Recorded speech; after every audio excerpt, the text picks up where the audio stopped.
Hey guys, so it's mid-March in North Carolina, and it's the off season. Everyone has cabin fever. It's, shed antler hunting season, but everyone, or a lot of people probably at this time of year would take their trail cameras and they bring them in their house for, winter maintenance, and they don't leave their trail cameras out in the woods because, once the deer drop antlers, there's really no point in having trail cameras out in the woods until, July or June or July when the deer start growing their antlers back. Not recommended. I don't recommend them. There are tons of interesting critters that are in the woods other than deer, and it's really fun to get pictures and videos of these critters. So I leave them out all off season because I think almost as fun as seeing a picture of like your giant velvet buck on your hit list or whatever during the season, it's almost as fun to get pictures of bobcats, coyotes, woodpeckers, beavers, turtles.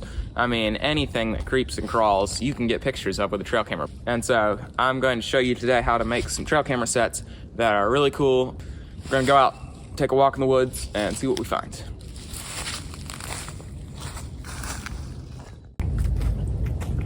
Hey guys, so I know that it probably doesn't seem like a great spot for an off-season trail camera hanging spot, but a food plot is actually one of the best starting points for hanging trail cameras in the off-season. So in addition to, just the deer that come through, which obviously a lot of them don't have really none of them will have antlers, there's a lot more in food plots than you'd think. There's the deer, but I've gotten some of the coolest videos that I've ever gotten on trail camera in food plots. I got some really cool videos of raccoons and coyotes, bobcats. I've got so much interesting things in food plots. It might not be my number one choice for hanging a trail camera in the off season, especially if you're targeting a specific species, but if you just want an all-around survey of what you have in your area and that type of thing, then food plots are really a great place to start. I've gotten owls in food plots. I've gotten hawks in food plots.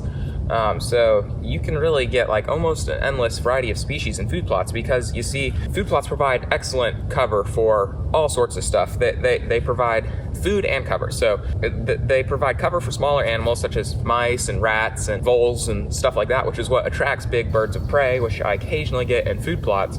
And then in addition to this, they also provide food for deer. And then also when they seed out, they provide food for turkeys. And this food attracts the deer and turkeys, obviously. That's why we put food plots in place usually.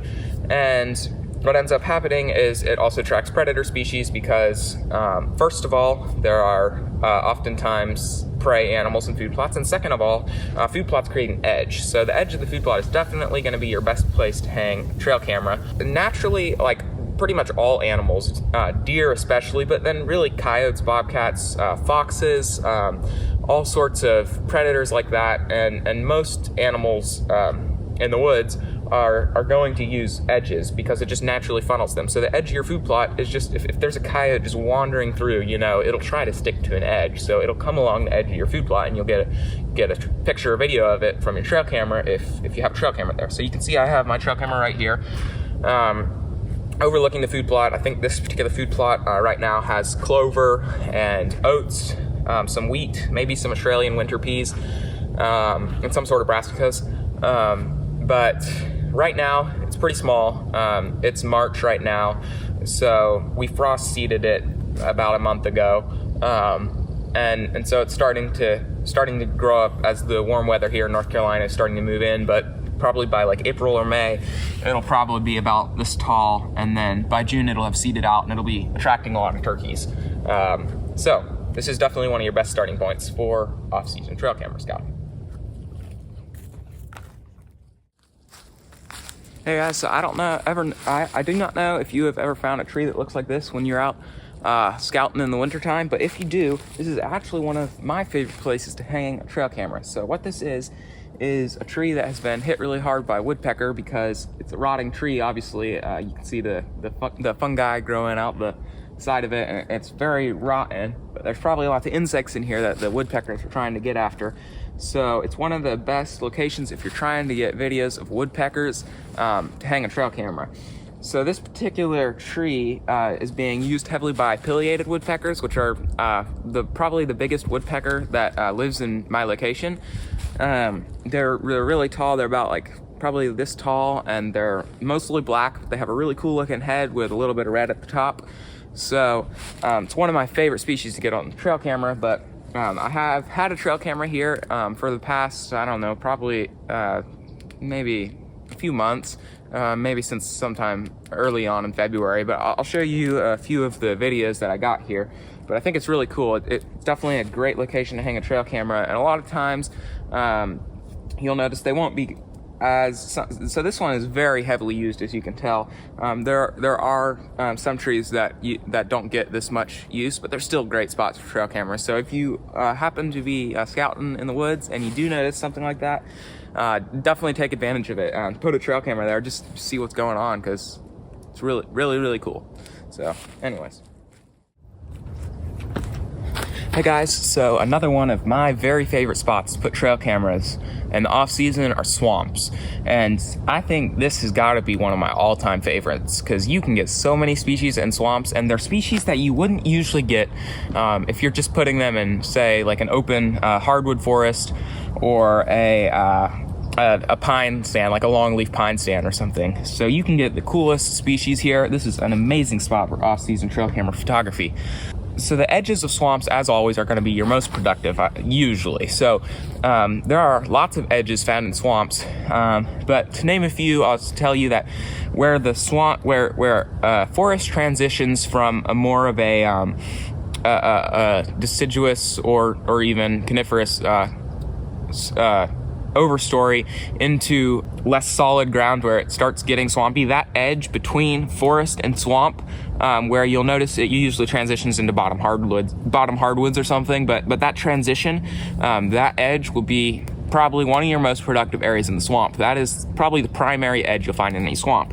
But in addition to this edge, there's also going to be other edges. So for example, if you notice that there's an island in that swamp where the swamp slopes up and there's a high point, the edges all around that high point are going to be prime areas for getting all sorts of critters.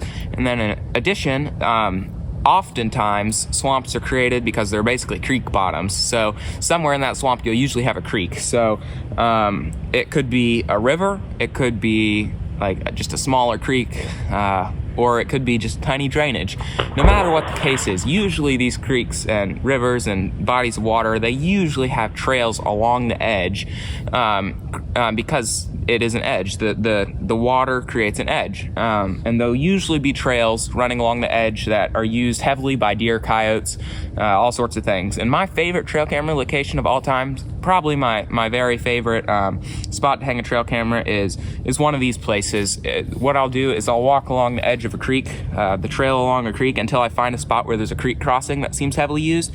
And so that, you notice, is an intersecting trail, because see, we have the trail that's running parallel to the creek, and then we also have the trail crossing the creek. And if you take your trail camera and you hang it so that the trail camera can point toward that intersection with the river in the background, it can provide you with some stellar pictures. And I've got deer crossing creeks, swimming. I've got beavers. I've got nutria. I've got all sorts of ducks. I mean, wood ducks are a really cool species that I frequently get using this method. I've got owls, hawks. I've got all sorts of stuff.